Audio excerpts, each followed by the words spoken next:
IPLൽ മുംബൈ ഇന്ത്യൻസിന് തുടർച്ചയായ രണ്ടാം തോൽവി. ഇന്നു നടന്ന മത്സരത്തിൽ ഗുജറാത്ത് ടൈറ്റൻസിനോടാണ് മുംബൈ തോൽവി ഏറ്റുവാങ്ങിയത്. ആദ്യം ബാറ്റ് ചെയ്ത ഗുജറാത്ത് 196 റൺസ് നേടിയെങ്കിലും വിജയലക്ഷ്യം മുംബൈക്ക് മറികടക്കാൻ സാധിച്ചിരുന്നില്ല. ഗുജറാത്തിനായി ഓപ്പണർ സായ് സുദർശൻ മികച്ച പ്രകടനമാണ് പുറത്തെടുത്തത്. അതേസമയം മറുപടി ബാറ്റിംഗിനിറങ്ങിയ മുംബൈക്ക് തുടക്കത്തിൽ തന്നെ ഓപ്പണർമാരെ നഷ്ടമാവുകയായിരുന്നു. തുടർന്ന് സൂര്യകുമാർ യാദവും തിലക് വർമ്മയും ചേർന്ന് മുംബൈയെ വിജയത്തിലേക്ക് നയിക്കാൻ ശ്രമിച്ചെങ്കിലും ഇരുവരുടെയും വിക്കറ്റ് വീണതോടെ മുംബൈ തോൽവി സമ്മതിക്കുകയായിരുന്നു.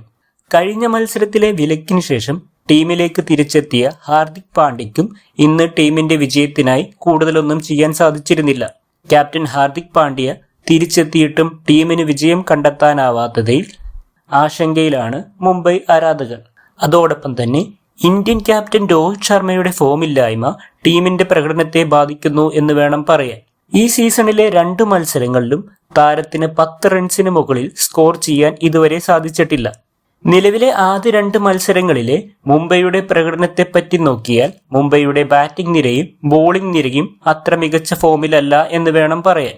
പരിക്കിനെ തുടർന്ന് ടീമിൽ ഇല്ലാത്ത ഇന്ത്യൻ പേസർ ബുംറയുടെ അഭാവം ടീമിന് ഒരു തിരിച്ചടി ആയിട്ടുണ്ട് എന്ന് വേണം കരുതാൻ. മുംബൈയുടെ അടുത്ത മത്സരം KKRനെതിരെ മുംബൈയുടെ ഹോം ഗ്രൗണ്ടിൽ വെച്ചാണ്.